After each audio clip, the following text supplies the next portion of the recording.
Hello, good morning class eighth. आपकी ये English class और आपकी किताब English reader class eighth special series. इससे पहले लास्ट क्लास में मुल्ला नसीरुद्दीन के बारे में और द फॉल्स फ्लाइट, राइट, ये हमने कंप्लीट किया था। उसके पूरे एक्सरसाइजेस वगैरह कंप्लीट की थी, मैंने करवाई थी, राइट। तो शेख चिल्ली के बारे में, सॉरी मुल्ला नसीरुद्दीन मैंने कह दिया, शेख चिल्ली के बारे में, राइट। तो ये कंप्लीट हो गया है और आप लोगों को बताता चलूँ कि ये सब आपको इसके क्वेश्चन आंसर्स और तमाम एक्सरसाइजेस इसकी तैयारियां भी करते चलनी होगी। इसलिए क्योंकि जस्ट दिवाली के बाद में प्लान कर रहे हैं हम लोग कि आपके एग्ज़ाम्स वगैरह ने, है ना, तो उसको सीरियसली आपको करना है। सारी चीज़ें जैसे कॉपी बनाते हैं, बस फ़र्क इतना है कि इस बार जो पढ़ाई हो रही है आपकी उसमें हम आमने सामने नहीं हैं, आपको मोबाइल के माध्यम से पढ़ाया जा रहा है, बस यही फ़र्क है। बाकी प्रिपरेशंस आपको वैसे ही करने हैं, कॉपी आपको वैसे ही बनानी है और एग्ज़ाम के लिए अपने आप को प्रिपेयर करना है। तो ये लेसन नंबर 4 मैं आज स्टार्ट करने जा रहा हूँ, जिसका नाम है the Narmada, the lifeline of Madhya Pradesh. Narmada नदी का आपने नाम सुना ही होगा। हमारे पड़ोस के जो ज़िले हैं जबलपुर और मंडला, यहाँ से होकर ये बहती है। तो ये मध्य प्रदेश की लाइफलाइन कहलाती है।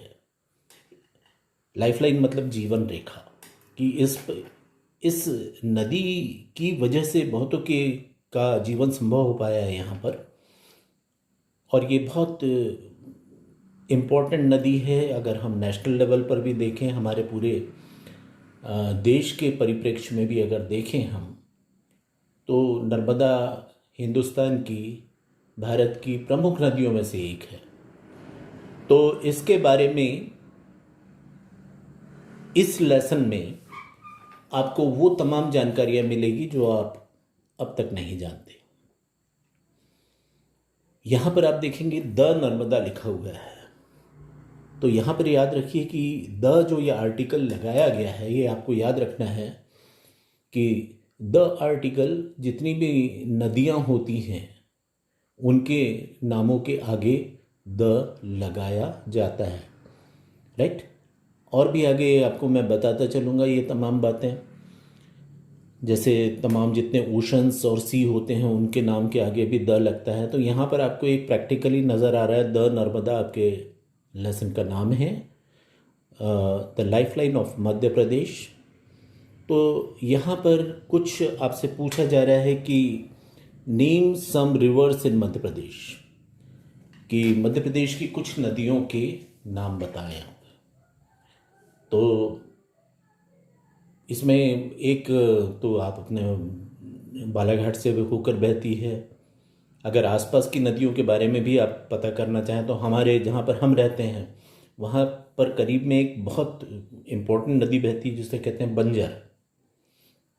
ये एक छोटी नदी है और ये भी आगे जाके बंजर नदी इसी नर्मदा में मिलती है, आपको बता दूँ, मंडला के पास, है ना। तो ये बंजर नदी है। अलावा इसके बालाघाट जो हमारा जिला मुख्यालय है, डिस्ट्रिक्ट हेडक्वार्टर है, उसके बगल से एक इम्पॉर्टेंट नदी बहती है जो वैनगंगा है, राइट। तो नर्मदा का आपने नाम जाना ही है यहाँ पर। तो ये आपके जनरल नॉलेज के लिहाज से भी, क्योंकि हम मध्य प्रदेश में रहते हैं, तो हमारे ज़िले में और हमारे आसपास कौन कौन सी नदियाँ हैं इनके बारे में जानकारी इकट्ठी करनी चाहिए। तो आई होप कि आप लोग इसमें इंटरेस्ट लेंगे और ये सब करेंगे। दूसरा आपसे क्वेश्चन किया हुआ है, how are the rivers useful to us. नदियाँ किस तरह से हमारे लिए यूजफुल होती हैं, किस तरह से होती होंगी। देखिए, नदियाँ ना सिर्फ हमें पीने के लिए पानी देती हैं, राइट, अलावा इसके जितनी भी नदियाँ इम्पोर्टेंट हैं जो मैदानी भागों में बहती हैं, जैसे हमारा बालाघाट ज़िला है, इसमें से वैनगंगा बह रही, तो आस पास के जो एरियाज़ होते हैं वो बहुत उपजाऊ होते चले जाते हैं इन नदियों के कारण। जो बह कर आती हैं ये अपने साथ मिट्टी लेकर आती है, तो एग्रीकल्चर के लिहाज से भी नदियाँ बहुत इम्पोर्टेंट हैं। अलावा इसके नदियों में जो मछलियाँ वगैरह होती हैं, तो इससे बहुतों को मछली पालन तो नहीं होता, लेकिन मछली का शिकार करके बहुत सारे लोग, बहुत सारे समुदाय ऐसे हैं जो अपना जीवन चलाते हैं।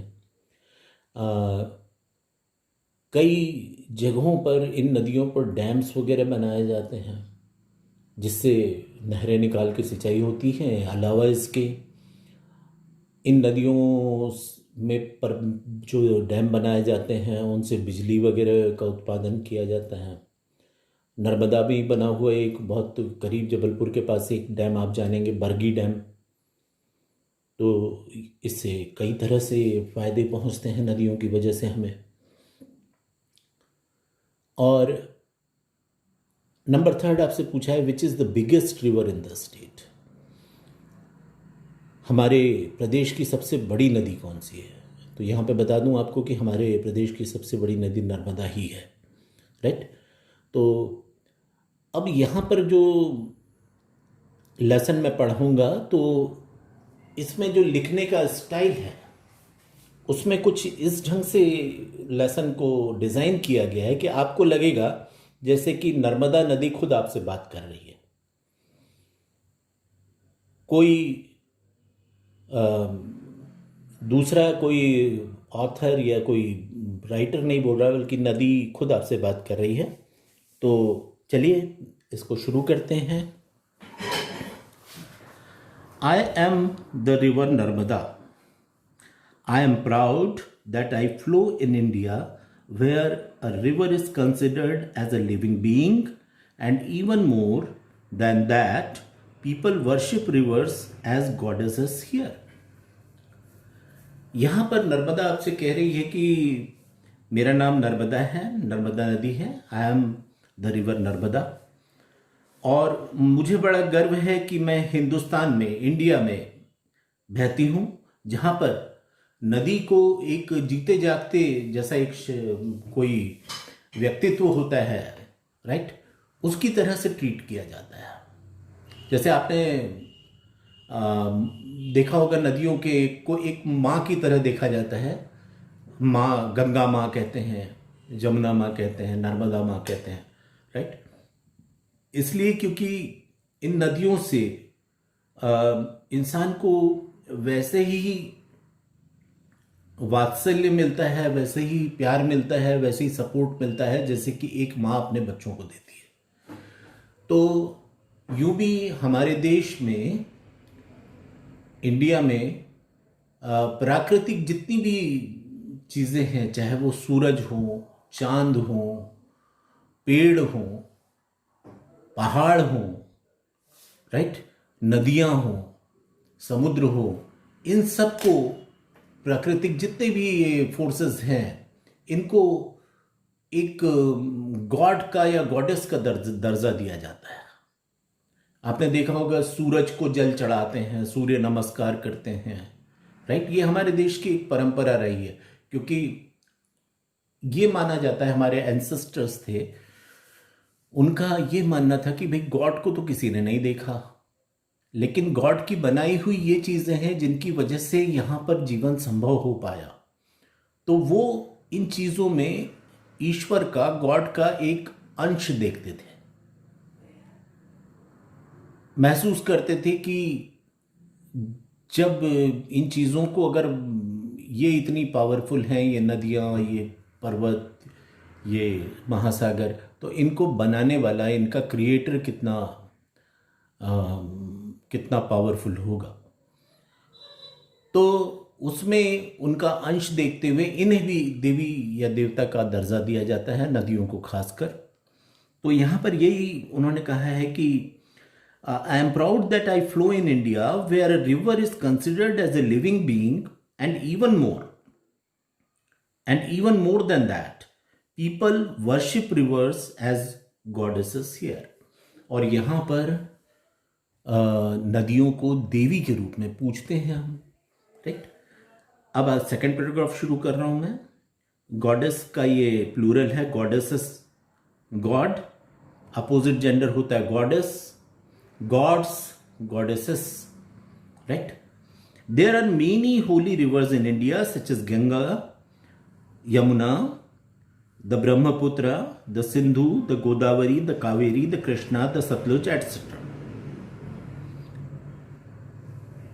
यहां पर कुछ इंपॉर्टेंट हमारे देश की इंपॉर्टेंट नदियों के नाम आपको मिलेंगे, जैसे Ganga, Yamuna, Brahmaputra, Sindhu, Godavari, Kaveri, Krishna, Sutlej etcetera, right.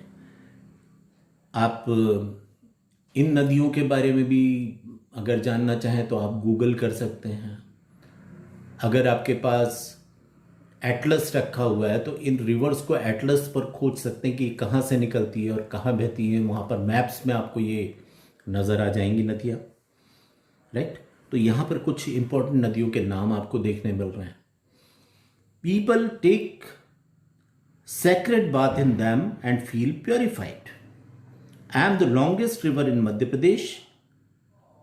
People call me मां नर्मदा। इन नदियों में लोग पवित्र स्नान करते हैं और मानते हैं कि इससे इनके सारे पाप धुल जाएंगे, वो प्योर हो जाएंगे, पवित्र हो जाएंगे।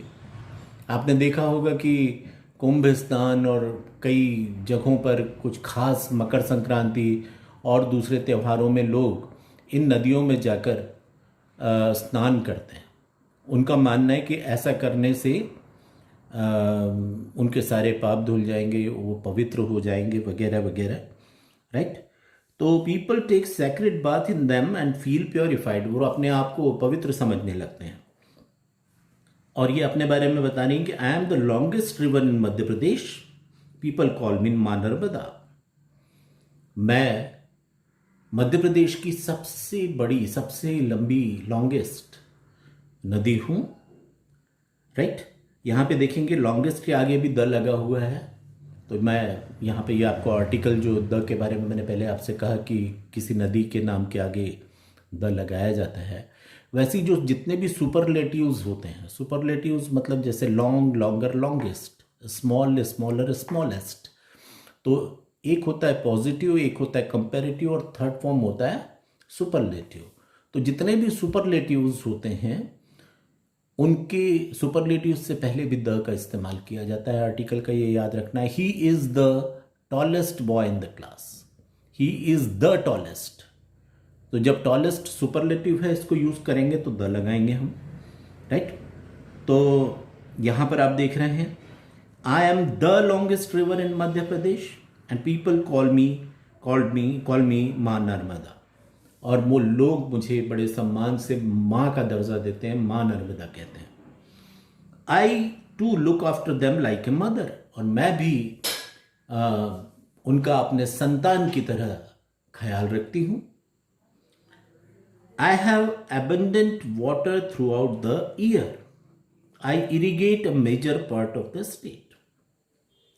ये कह रही हैं कि नर्मदा कहती हैं कि मुझसे अविरल जल बहता रहता है, साल भर पानी की कभी कमी नहीं होती।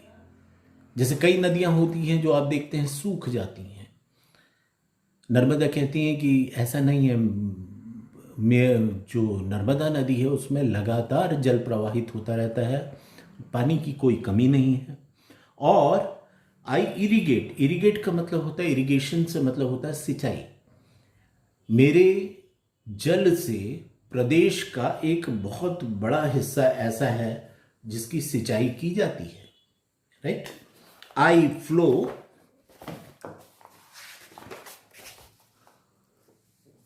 flow between the Vindhyachal and the Satpura mountains. People call me the lifeline of the Madhya Pradesh. और ये बता रही हैं कि मैं विंध्याचल की पर्वत श्रेणियां और सतपुड़ा की जो पर्वत श्रेणियां हैं उनके बीच से बहती हूं। आपके आसपास यहां पर जितने भी आप पहाड़ियां आपको नजर आती हैं हमारे ये मैकल रेंज है सतपुड़ा का, राइट। और अलग अलग नाम दिए गए हैं। पर्वत श्रेणियाँ वो होती हैं, ये पूरे सैकड़ों किलोमीटर्स तक फैली होती हैं, राइट। तो सतपुड़ा की पर्वत श्रेणियाँ हमारे इस भाग में हैं। तो विंध्याचल और सतपुड़ा की पहाड़ियों के बीच से ये नदी बहती है। और people call me the life line of Madhya Pradesh. और नर्मदा को यहाँ के लोग प्रदेश की जीवनदायिनी या जीवन रेखा कहते हैं। जैसे मैंने आपको बताया कि कितने लोगों की जो जीवन है, कितने लोगों का जीवन है, ये न जाने कितने लोगों का जीवन इस नदी पर ही निर्भर करता है। आगे बढ़ते हैं। My name has a very specific meaning. My name has a very specific meaning मतलब मेरे नाम का एक खास अर्थ है। Narmada who soothes and gives pleasures to all. Narmada का अर्थ होता है वो जो सभी को शांति प्रदान करती है। नर्मदा नाम का अर्थ होता है कि वो जो सबको शांति प्रदान करे, जो सबको सुख प्रदान करे, उसे नर्मदा कहते हैं। तो ये कह रहे हैं कि मेरे नाम का एक खास मतलब है। पीपल कॉल मी रेवा ऑल्सो। और लोग मुझे रेवा भी कहते हैं, REVA रेवा। और जहाँ से नर्मदा बहती है उसे रेवांचल भी कहते हैं, ये भी आपने सुना होगा। I flow westwards and pour my water into the gulf of Khambhat. ये हमारे देश के वेस्ट की तरफ, पश्चिमी तट की तरफ बहती हैं नर्मदा। और आप आगे पढ़ेंगे कि उद्गम तो इनका या ओरिजिन जो होता है ये अमरकंटक से होता है। और ये जाकर अल्टीमेटली अरब सागर में खंबात की खाड़ी, राइट, गल्फ ऑफ खंबात जो है वहां पर ये समुद्र से मिलती है। All other rivers flow southwards और ईस्टवर्ड्स। यहां पर एक और नर्मदा की खासियत आपके सामने आ रही है कि ज्यादातर जो नदियां हैं, अगर भारत का नक्शा आप रख लें तो ज्यादातर नदियां नीचे की तरफ, ऊपर नॉर्थ होता है ऊपर की तरफ, नीचे साउथ होता है। तो ज्यादातर नदियां हमारे देश के नक्शे को सामने रखेंगे आप तो ऊपर से नीचे की तरफ बहती हैं, यानी साउथवर्ड्स बहती हैं, या ईस्टवर्ड्स बहती है, मतलब बंगाल की खाड़ी की तरफ, बे ऑफ बंगाल की तरफ बहती है। नर्मदा का जो बहने का डायरेक्शन है ये इनसे एकदम जुदा है, एकदम अलग है। ये वेस्टवर्ड्स बहती है, पश्चिमी दिशा की तरफ बहती है। गुजरात जो है हमारे देश के पश्चिम में है और वहां पर एक खंबात करके एक जगह है, वहां पर जिसको कैम्बे भी कहते हैं, CAMBAY, कैम्बे भी कहते हैं। तो ये खंबात की खाड़ी में जाकर अरब सागर से मिलती है। All other rivers flow southwards और eastwards. I have been depicted in many holy books. The Narmada Puran deals about me in detail. और नर्मदा बता रही है कि जो पुरानी किताबें हैं उनमें बहुत सारी किताबों में मेरा जिक्र आता है, बहुत सारी किताबों में मेरा नाम आता है, वर्णन किया गया है। और उसमें से एक किताब तो ऐसी है जिसका नाम है नर्मदा पुराण। उस नर्मदा पुराण नाम से ही जाहिर है वो पूरा का पूरा वो किताब ही नर्मदा पर ही लिखी गई है वो किताब, राइट। उसकी विषय वस्तु ही नर्मदा है। आगे बढ़ रहे हैं। You will surely like to listen to the story of my birth. कह रही हैं कि मेरे जन्म की कहानी तो आप सभी जानना चाहते होंगे। You will surely like to listen to the story of my birth. Once Lord Shiva was lost in meditation at the Maekal ranges. He spent many years in meditation. कह रहे हैं कि बहुत पहले की बात है, जो भगवान शिव है, लॉर्ड शिव, ये जो सतपुड़ा का मैकल रेंज है, मैकल रेंज की जो पहाड़ियां हैं सतपुड़ा की, उसमें तपस्या कर रहे थे, वो ध्यान कर रहे थे। और यहाँ पर वो ध्यान में कई बरसों तक डूबे रहे, ध्यान में मग्न रहे वो। His peaceful and soothing splendor took the form of beautiful maiden and it was me. और जो उनके चेहरे से, इस ध्यान की वजह से, इस शांत वातावरण में जो मैकल रेंज में बैठ के उन्होंने ध्यान किया था, तपस्या की थी, उससे उनके चेहरे पे एक गहन शांति का भाव आया। बहुत खूबसूरत उनका लुक हुआ। और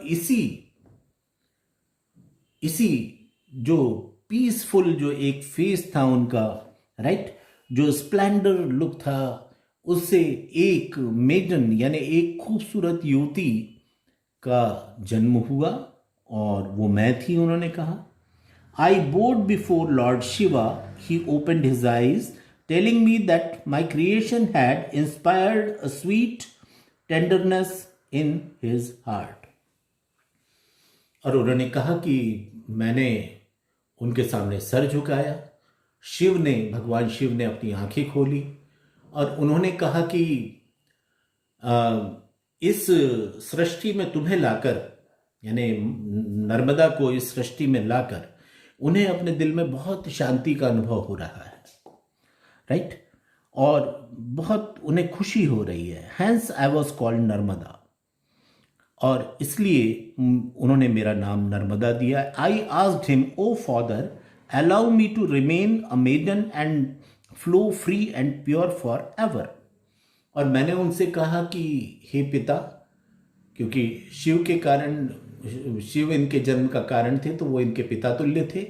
तो इन्होंने कहा कि हे पिता, मुझे वरदान दीजिए कि मैं इसी तरह से हमेशा एक कुंवारी कन्या की तरह, मेडन की तरह रहूं और हमेशा free and pure forever, और कभी भी मैं प्रदूषित ना हूं। Let it be so my child, he said and closed his eyes. भगवान शिव ने कहा, तथास्तु, ऐसा ही होगा, और उन्होंने फिर से आंखें बंद कर ली। Since then I have been flowing through the mountains, valleys and plains, playing, dancing, jumping, zigzagging, and gurgling in such a manner that the people who come on my bank and see me feel that their sins have been absolved and their hearts are filled with purity and serenity like that of mine. और ये कहती हैं कि उसके बाद से शिव ने जब वरदान दिया कि तुम हमेशा ऐसे ही रहोगी, तो मैं किसी एक चंचल बालिका की तरह, एक चंचल युवती की तरह इन पहाड़ों के बीच से, इन घाटियों के बीच से, इन मैदानों से डांस करती हुई, जंप करती हुई, जिगजैग मतलब कभी इधर बह रही हैं, कभी इधर बह रही हैं, इस तरह से सर्पाकार गति में मैं लगातार बहती रहती हूँ। मेरे पानी का जो फ्लो है, उसकी जो गरगल की आवाज़ जो आती है, राइट, वो इतनी लुभावनी होती है, इतनी कर्णप्रिय होती है कि जो लोग भी मेरे तट पर आते हैं और जब वो मुझे देखते हैं, तो मुझे देखने मात्र से उन्हें ऐसा लगता है जैसे उन्हें अपने पापों से मुक्ति मिल गई हो। That their sins have absolved and their hearts are filled with purity and serenity like that of mine. और उनके दिलों में बहुत पवित्र भावों का संचार होता है, एकदम निष्कलंकित हो जाता है हृदय उनका देखने मात्र से नर्मदा को, राइट। तो यहां पर जैसे मैंने आपसे कहा कि आपको लगेगा इस लेसन को पढ़ते हुए कि जैसे नर्मदा खुद आपसे बात कर रही हो, तो आप महसूस कर रहे होंगे कि ये स्टाइल जो होती है, इसको पर्सोनिफिकेशन कहते हैं। पर्सोनिफिकेशन, पर्सन से बनाइए कि जो बेजान चीज़ें होती हैं, जो निर्जीव चीज़ें होती हैं, उनको भी इस ढंग से पेश करना जैसे कि उनमें प्राण है और वो आपसे बातें कर रहे हैं, राइट। तो ये पर्सोनिफिकेशन, तो एक खूबसूरत एक लेसन आपको मिल रहा है जिसमें नर्मदा खुद आपसे बात कर रही हैं, अपनी स्टोरी बयान कर रही हैं कि वो कैसे पैदा हुई, कैसे उनका जन्म हुआ, और लोग उनके बारे में क्या धारणा रखते हैं, क्या भावना है उनकी, क्या क्या उनकी विशेषताएं हैं। अब यहाँ से जैसे आपको बताया कि ये पहाड़ों और घाटियों, नदियों, मैदानों से होकर गुजर रही हैं, तो इनकी इस जर्नी के दौरान रास्ते में कौन कौन सी इम्पोर्टेंट जगहें आएंगी और वहाँ पर नर्मदा का क्या रूप होगा, ये तमाम चीज़ें हम इसके बाद के पैराग्राफ से पढ़ना शुरू करेंगे अगले पीरियड में, राइट। तो मैं चाहूँगा कि इसको आप लाउडली रीड करें अपने घर में, थोड़ी तेज़ आवाज़ में इसे पढ़ें, और अगर कोई शब्द ऐसा है जो आपके समझ में आ रहा हो तो आप उसको डिक्शनरी में पता करें, राइट, या आप व्हाट्सएप करके पूछ भी सकते हैं। तो आज के पीरियड में मैं इतना ही बताऊंगा आपको, फिर अगले पीरियड में मिलते हैं हम लोग। Till then, goodbye, take care, bye.